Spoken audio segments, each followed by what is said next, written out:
Amigos patriotas, muy buenas noches. Gracias por acompañarnos una vez más aquí en AFN TV, American Freedom Network TV, y nuestro segmento 911, los Estados Unidos de América bajo ataque.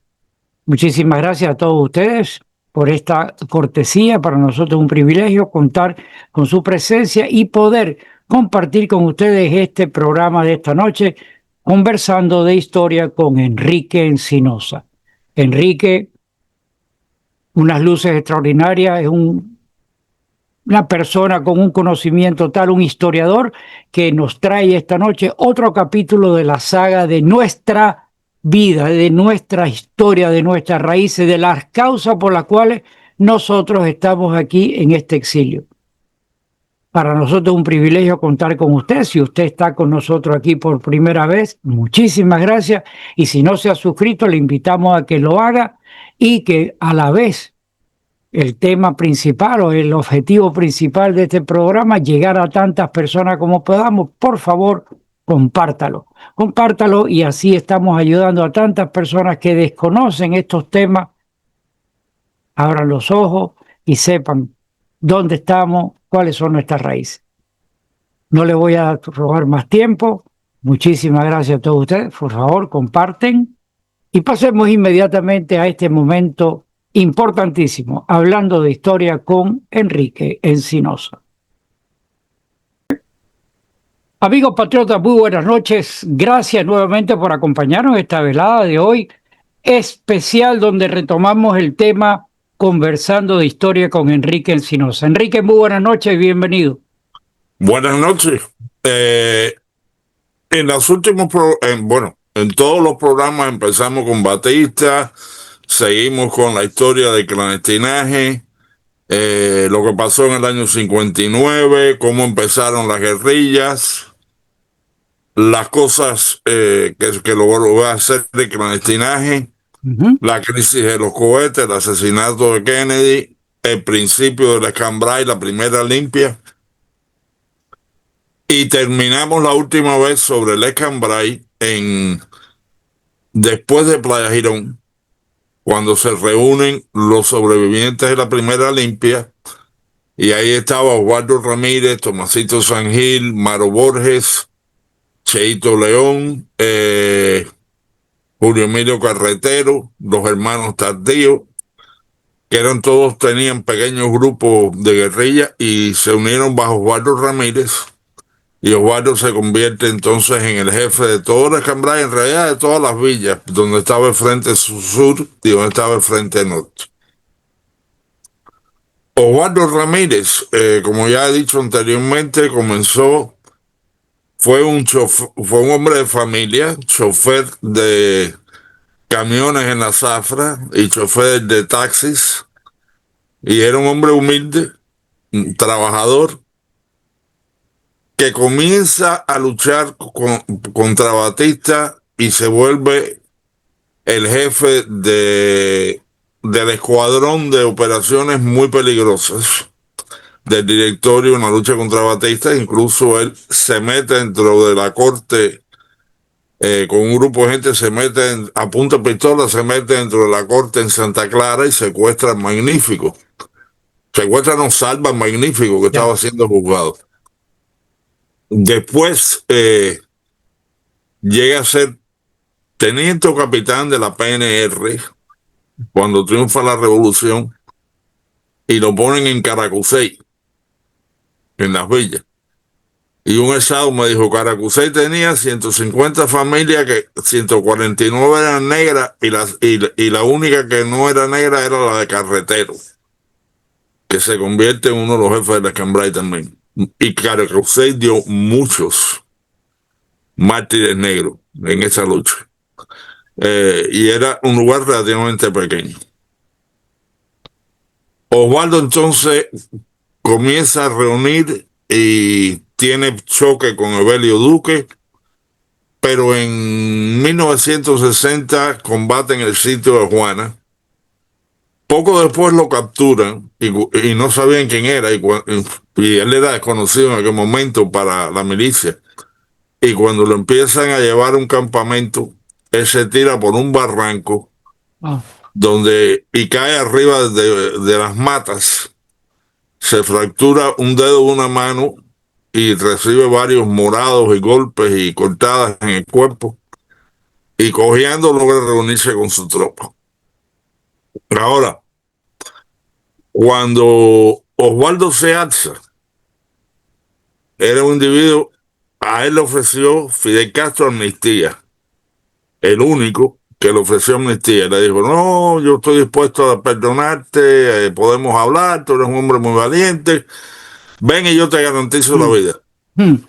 Y Osvaldo le respondió, mira, sube tú a la Cambrai y yo te garantizo la vida. Y ahí se acabó la cosa. Y Osvaldo, mira, Pichi Sánchez, que murió recientemente aquí en el exilio, me dijo, eh, cuando la gente, Pichi se asó con el 30 de noviembre, y un grupo el 30 de noviembre, cuando subió a la Cambrai, el grupo ese, que no eran muchos, se unió a Osvaldo. Y si Osvaldo nos reunió a todos y nos dijo, mira, el que quiera dar la vuelta y regresar, que se vaya ahora. Dice, pero el que se queda aquí, o Cuba es libre o nos morimos todos aquí. Va, y él simplemente la CIA lo trató de contactar y le trató de ofrecer maneras de irse al país, y él dijo que no, que él o moría en Cuba o era libre en Cuba. Wow. Ahora quiero hablar un poquitico de la vida de los alzados, porque hay veces que nosotros vemos una película y los alzados siempre están bien, de cualquier lado que sean, derecha, izquierda, todos tienen comida, todos están vestidos con uniforme, Y y no es así la vida. ¿Eh? Hubo un alzado que me dijo a mí que él tenía la mejor arma del Escambray. Y yo le dije, ¿cuál es la mejor del arma del Escambray? ¿Tú tenías una Sayama? Yo tenía una escopeta de 2 cañones. Y esa era la mejor arma del Escambray. Y dice, sí. Porque tenía un Garand o una ametralladora, si se le acababan las balas, estaba muy mal. Dice, yo cogí un caldero de hierro viejo de eso y le entraba martillazo. wow. Y ahí yo tenía para rellenar. Y yo siempre tenía con qué disparar. Y si yo tenía la mejor arma de Cambrai, yo siempre tenía plomo. Siempre estaba activo. Okay. Y me contaba y me decía, mira, Amador Acosta, que fue capitán de guerrillas en el Escambray y cayó preso en la causa de nombre Marcinicú, de la cual hablaremos en un programa próximo. Pero Amador me decía, si tú estabas hallado menos un mes, tus chances de sobrevivir eran malos. Dice, pero si tú estabas hallado más de un mes, mejoraban tus chances de sobrevivir. Y dice, yo llegaba, y si un hallado llegaba a una finca, y si el perro no lo veía físicamente, ese perro no ladraba. Y si no ladraba, ¿por qué? Porque olíamos a monte. Y se olíamos a tierra, olíamos a fango, olíamos a todo menos un ser humano. Dice, a nosotros se nos sudaba la camisa y se nos quedaban los anillos de la sal del cuerpo debajo del brazo. Y tú sabes lo que era un baño en el monte. Dice, era lo siguiente. La mitad de nosotros estaba de guardia. Dice, la otra mitad se secaba al charco o al río o a la laguna. Y se nos sentamos a pie de la laguna. Nos quitábamos una bota y una media. Si la media estaba podrida y teníamos repuesto, la botábamos. Si no, la volvíamos a poner donde estaba. Y se nos lavaba un pie. Y el otro listo para correr. Y después nos poníamos las medias, las botas, hacíamos lo mismo con el otro pie. Se nos quitábamos la camisa. Dice, todo el tiempo con el rifle al lado. Y se nos quitábamos la camisa y nos pasábamos un trapo por las axilas. Para limpiarnos las axilas. Y un trapo por la cara. Y si al final ya el pie de resistencia era bajarte los pantalones hasta los tobillos y con el mismo trapo limpiarte los testículos y las nalgas. Dice, ese era un baño, dice, y eso pasaba a veces una vez cada 5 o 6 semanas, según donde tú estuvieras. Dice, esa era una vida mala. Dice, para comer. Dice, tú no podías montar un barbecue en medio del lugar porque solía una milla. Dice, entonces nosotros se usábamos guava blanca, que es una mata que no da humo. Oh, ya te iba a preguntar qué Entonces, era o eso, pero no sea, sé qué el era. humo queda tan finito que no es como las películas de cowboy que se ven las señales en los sitios. No, eso no era así. Dice, con la guava blanca tú podías cocinar. Dice, y el humo que subía no se veía a ninguna distancia. No era mucho. Y si otra cosa que hacíamos era cogíamos un pedazo de carne. Dice, lo adobábamos con lo que tuviéramos, un poco de sal. Dice, y lo tirábamos arriba de una piedra súper caliente. Y si arriba de esa piedra caliente ponemos una hoja de palma, ¿no? O una hoja de cualquier cosa, guayaba, lo que fuera. Y si así se cocinaba. Dice, teníamos que comer. En muchos casos, dice, había muchos guajiros que nos daban comida, porque los guajiros de verdad que apoyaban. O sea, casi todos ellos eran guajiros. Y, y por guajiro, el que no sea cubano, guajiro es el hombre del monte, es el campesino, el agrícola. Y me decían, mira, no nos podíamos quedar escondidos en cueva, a no ser que la cueva fuera la que tuviera 5 o 6 salidas. Y dice, si la cueva era chiquitica, como un efficiency, tú no querías quedarte adentro a no ser que estuviera lloviendo. O sea, porque te sellaban adelante ya. Cuando tú salías, ahí estaban esperándote.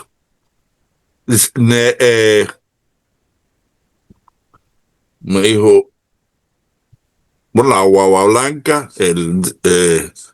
dice, y las balas. Dice, el problema que teníamos en la guerrilla era que cualquier guerrilla tenía, digamos, 15 hombres.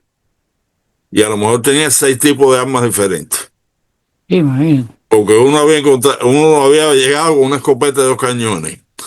Y el otro se había conseguido un Springfield que tenía un guardia rural. Enrique Ruano me contó que pagó 300 pesos en Santa Clara a un miliciano para que le diera la metralleta y la reportara robada de su carro. Imagínate tú, 300 pesos de aquella época. Oh, por favor. Es un Pero dinero. 300 pesos por una metralleta, bueno, no era más negocio. Pues, claro, la vida por medio, imagínate tú. Y entonces sucesivamente me decía, teníamos problemas. Si tú tienes 7 tipos de armas diferentes y una es 9 milímetros, la otra es 45, la otra es 38, y para conseguir municiones era difícil. Ellos recibían de clandestinaje en las ciudades y había un gran nivel o sea, había un network gigantesco que por cada sábado había posiblemente 10 o 12 personas en el campo, en la ciudad, en todas las villas. Había miles de personas cooperando. Entonces un guajiro daba una lata de sardinas y otro guajiro que tenía una finca donaba un pollo y el otro donaba una frazada. Mira, yo hablé con Andrea Castro, viuda de Montiel. Era una mujer que ayudó mucho a ambos, a Osvaldo y a Tomasito. Y murió aquí con 102 años. Y cuando tenía como 60, ella tenía una finca. Y por eso, y en esa finca todos los obreros agrícolas eran anticastristas. ¿Mm?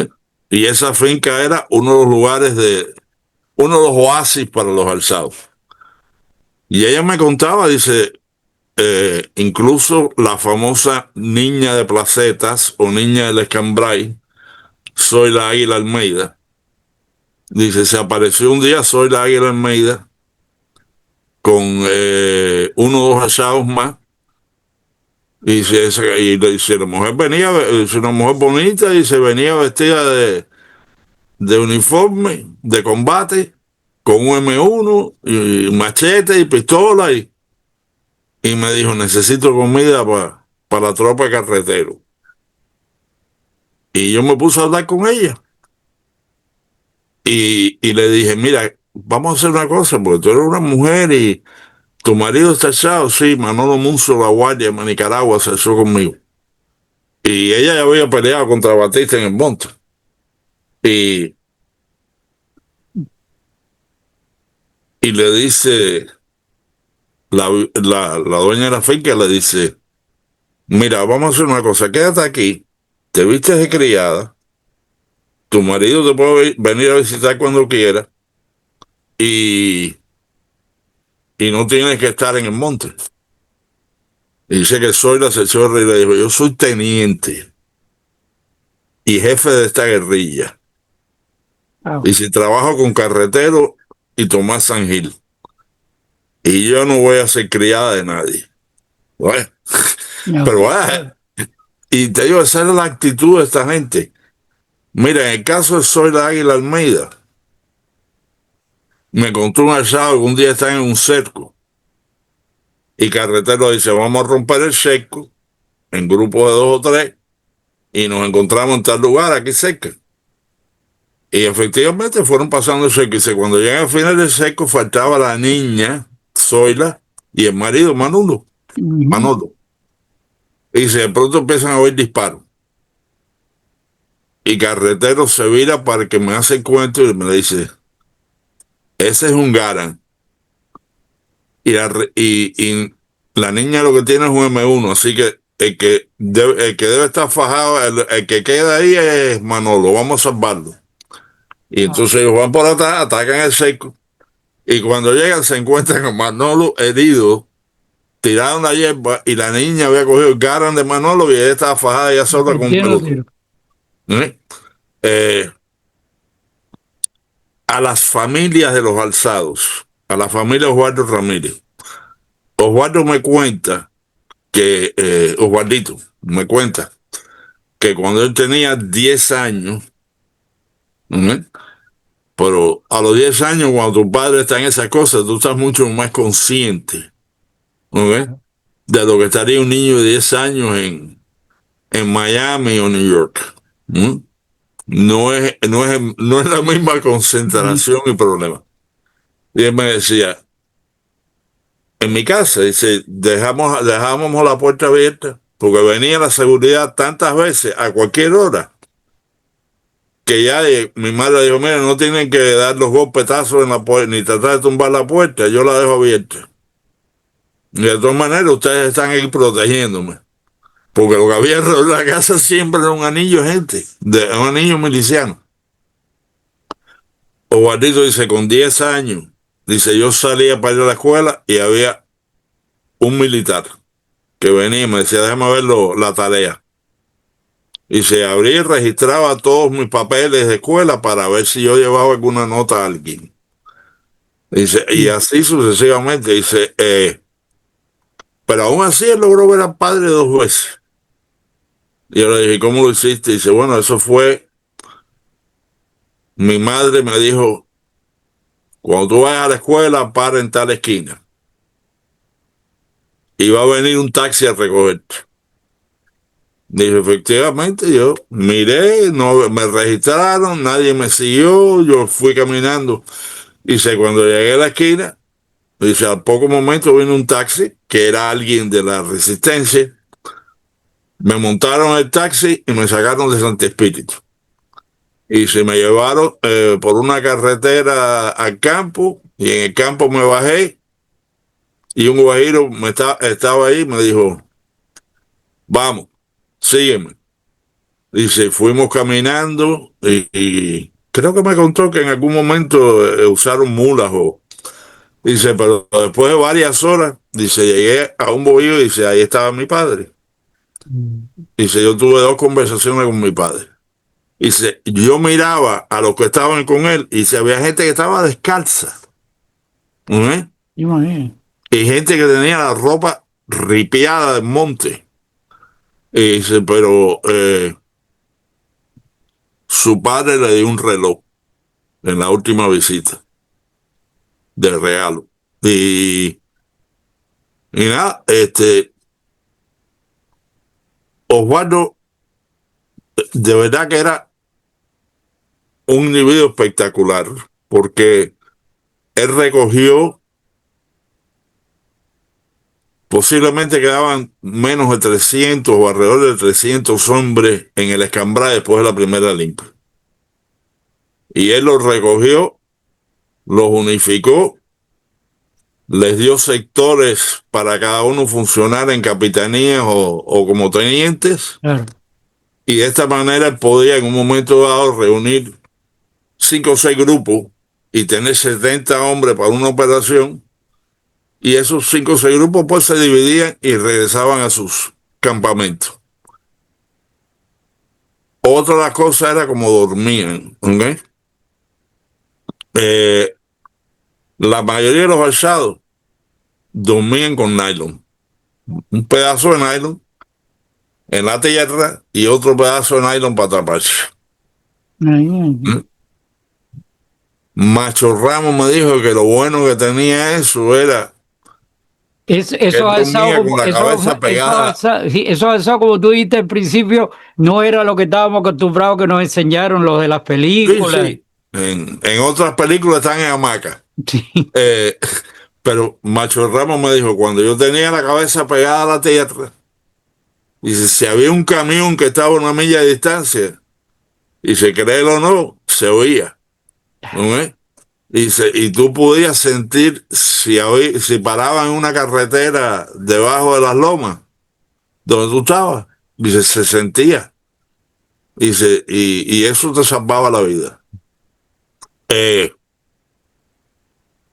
bueno, otra cosa era la seguridad del Estado llegaba a donde tú vivías, aunque fueras un alzado común y corriente o fueras el comandante en jefe de todos los alzados. Llegaban y se llevaban todas las fotos que había. Ah, Gustavo Rodríguez, que está alzado en tal lugar. Vete a su casa y saca todo lo que hay de él. Fotos de boda, fotos de niños, fotos de graduación, fotos de familia. Todo desaparecía. ¿Para qué? Para que después no hubiera rastro. Si alguien decía, mataron a Pepe Pérez, sí, te decían, Pepe Pérez no existe. ¿Dónde hay una foto de Pepe Pérez? ¿Mm? De esta manera, déjame decirte, yo tengo 5 o 6 fotos de Osvaldo y creo que 3 de ellas se las di a la familia, o sea, 3 de ellas la familia no la tenía. Ellos tienen muy pocas fotos de Osvaldo Ramírez. Osvaldo rompió 11 cercos, 11 triples cercos en la primera limpia y siguió rompiendo cercos constantemente hasta el año siguiente. En abril del 62, un año después de Playa Girón, a Osvaldo le tiran un cerco en las aromas de Velázquez. Hay una escaramuza, muere uno de sus hombres y él divide al resto de la tropa, le dice, pasen el cerco. O sea, es más fácil para una persona arrastrarse y esconderse y pasar un cerco que 5, 6 o 15 o 20. Y, y entonces él se marchó solo. Y en las aromas de Velázquez, el hombre que había roto tantos cercos estaba caminando por una zona donde no había nadie, en un bosque, y en la parte de arriba de la loma había un miliciano de posta o un miliciano que estaba pasando por ahí, que venía de algún lado, que le decían el Yankee. Le mm, decían el Yankee porque era un tipo pecoso y rubio y parecía un turista extranjero. Y el Yankee siente movimiento y dispara una bala. Y la bala le da en la cabeza y mata a Osvaldo Ramírez. El aftermath es que cuando el Yankee se enteró de quién él había matado, el Yankee se volvió loco. Loco, te estoy hablando de demente. Sí, sí, sí. ¿Ok? Y la gente, para fastidiarlo, le decía, oye, tú no ves ese sonido, yo creo que la gente de Osvaldo viene a buscarte. Y el tipo se echaba a llorar y gritar. Punto final, acabó en un hospital de dementes. ¿Mm? El que lo reemplaza es Tomasito Sangil. Tomasito reemplaza a Osvaldo y fíjate, cuando tú eras comandante jefe de la guerrilla, tú podías dar rango, pero para tú ser comandante en jefe eras electo. ¿Mm? Tomás Sangil tenía 23 años y ¿Sabes? fue electo jefe de toda la villa. ¿Mm? Y era un individuo también fuera de serie. Eh, Tengo un visitante aquí, no sé si lo ves. ¿Cómo no? Poquito más arriba, ¿eh? Ah, ahí está. El guardián de la casa. Eh, Te matan en guaso. Tomasito Sangil había sido el gerente a los 19 años de los almacenes San Gil, que era una bodega, tienda que tenía la familia en Santi Espíritu. Y Tomasito, desde el primer momento que se alzó, se hizo de nombre. Era un individuo valiente, inteligente, audaz y verdaderamente dispuesto a dar todo por la causa de Cuba. Uno de los verdaderos héroes del proceso. Cuando Tomasito toma el mando, viene la segunda limpia. La segunda limpia, que es otro enorme movimiento de tropas, vamos a traer tropas de otras provincias y saturar el área, usar triple cerco, usar informantes, etcétera.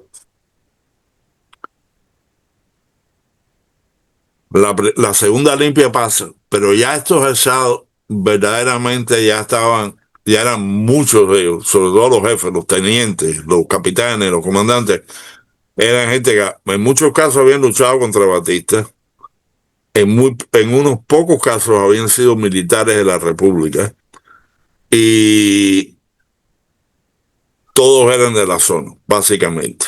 Y entonces se conocían todas las cuevas, todos los ríos, todos los despeñaderos y era muy difícil atraparlo. ¿Mm? Por lo tanto, la segunda limpia no es tan efectiva, a pesar de que ya se había creado la lucha contra bandidos, las unidades especiales, que tenían guajiros voluntarios y tenían militares castigados, que los sacaron de las prisiones militares de Cuba y le dijeron, ¿paredón o LCB? LCB. ¿No?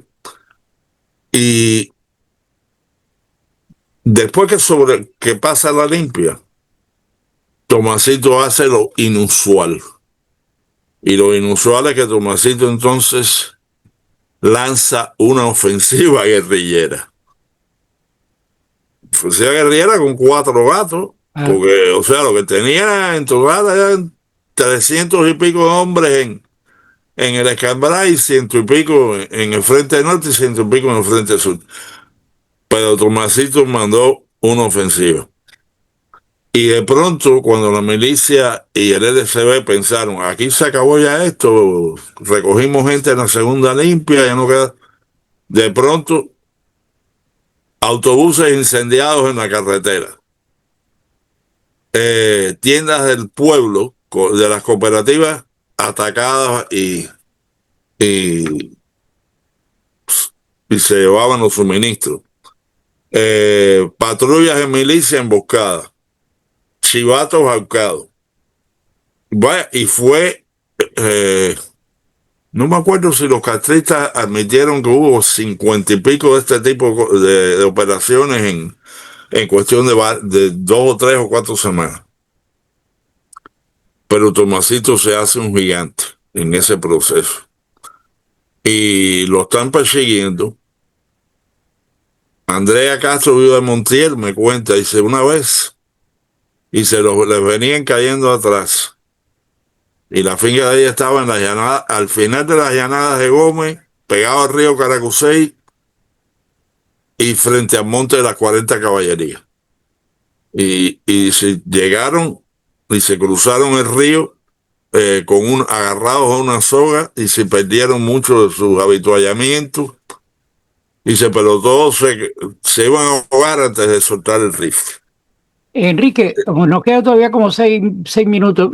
Aclárame algo, porque yo quizá, cuando uno habla del tiempo, parece que el tiempo pasó en el año tal y tal, y parece que es una cosa muy corta. El tiempo, como quiera que sea, un espacio. Pero la respuesta a que la gente se levantó contra el fidelismo, cuando la gente empezó, ¿eso ya venía antes del triunfo de la revolución o eso fue motivo? ¿Cómo te puedo decir? Que empezaron ellos a apretar, a fusilar. ¿Dónde emerge propiamente los alzados, todo esto que estamos contando? Mira, yo creo que hay dos niveles. El primer nivel es los que se alzaron contra Batista, que muchos eran muy patriotas y unos cuantos eran muy aventureros. Ya. ¿Okay? Pero adquirieron experiencia en la guerra guerrilla. Ahora, después que gana la revolución, cuando viene la llamada reforma agraria, que no fue muy reforma, fue una destrucción, ¿ok? Con la reforma agraria de pronto empiezan a quitarle tierra a todo el mundo, Ok. ¿ok? A los buenos y a los malos y a los indiferentes. Y por eso el guapo Rivera me dijo a mí, yo no tenía nada, pero tenía la esperanza un día de tener algo. Y cuando vi que a los que habían sudado la camisa se la quitaban, me quitaron la esperanza. Claro, claro. Yo tenía que ir a la guerra para recuperar la esperanza.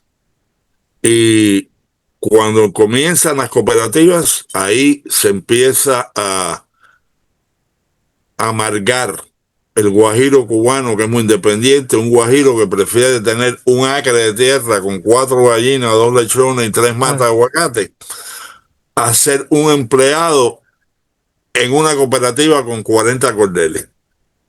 Y el guajiro cubano se rebeló. Y después los abusos naturales del socialismo comunista le echaron llamas al asunto.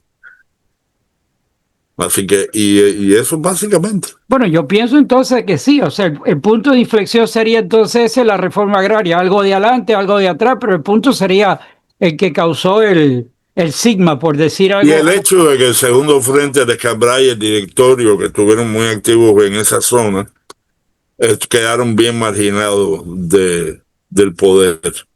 Claro. Esa fue otra de las razones. Y nada, yo creo que en la próxima podemos continuar con Tomasito, el valor de Tomasito, las operaciones que hizo específicamente, la muerte de Tomasito, la jefatura de carretero y después el final con Cheito León y el hombre Marcinico. Fíjate, Después que yo acabe la etapa del Escambray, entonces vamos a regresar a lo que es el clandestinaje, un movimiento de Gómez Pinar del Río, el UFO, la creación del Alfa 66, los campamentos que se hicieron en República Dominicana, etc. Pero no, todavía queda tela por cortar. sí. El punto sería que perdí el hilo momentáneamente. La gente que está en Cuba, sabemos, los apagones, no hay luz, no hay comida, no hay nada. de casualidad hay aire para respirar. No, pero ha habido tantos apagones que ahora lo que hay es alumbramiento. Sí, y por el otro lado, la gente que llega aquí se divorcia mentalmente y quiere vivir el vive bien de acá. ¿En qué punto tú crees que la historia recordará todo esto para las nuevas generaciones? Fíjate, una de las razones que yo he escrito mis libros, una de las razones que yo he hecho estos programas, igual que Enrique Rosa escribió muchos libros y se apuró para escribir lo más posible antes de morir. Lilo y la Plana, las maravillas que ha hecho con una cámara, con plantadas, UMAP y la película que ahora está proyectando de UMAP. Yeah.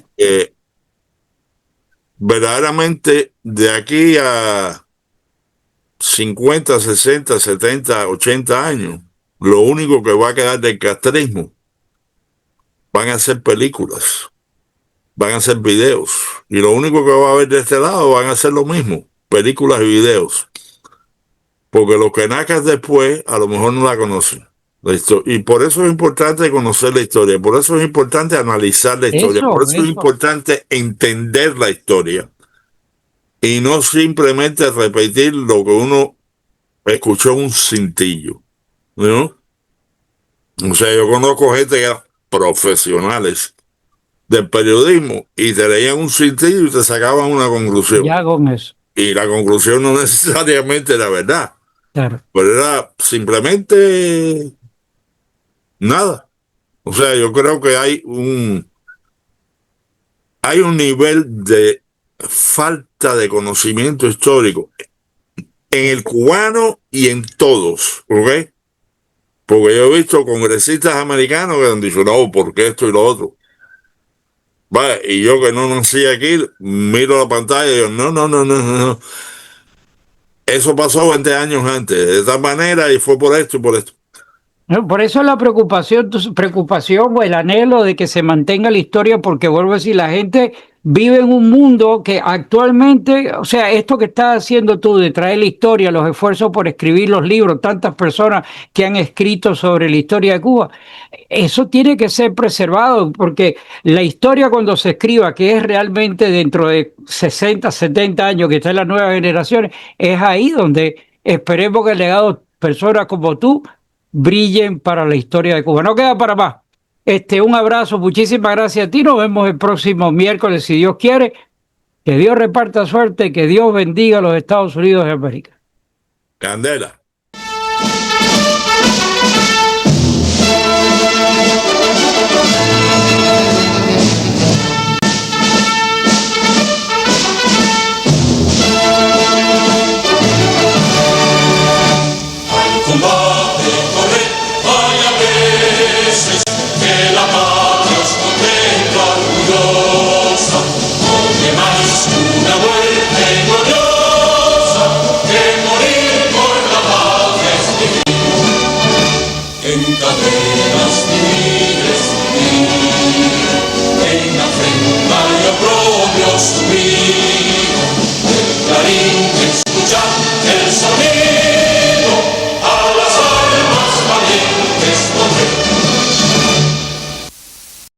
I pledge allegiance to the flag of the United States of America and to the republic for which it stands, one nation, under God, indivisible, with liberty and justice for all.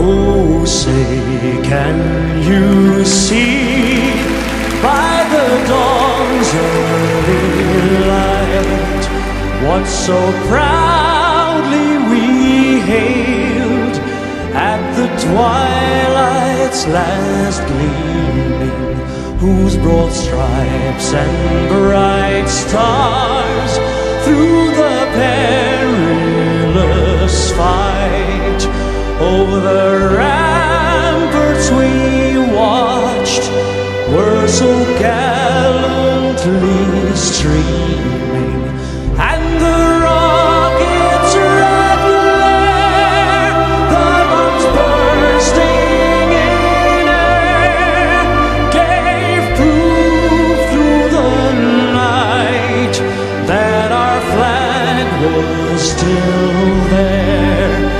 Oh, say does that star-spangled banner yet wave o'er the land of the free and the home of the brave?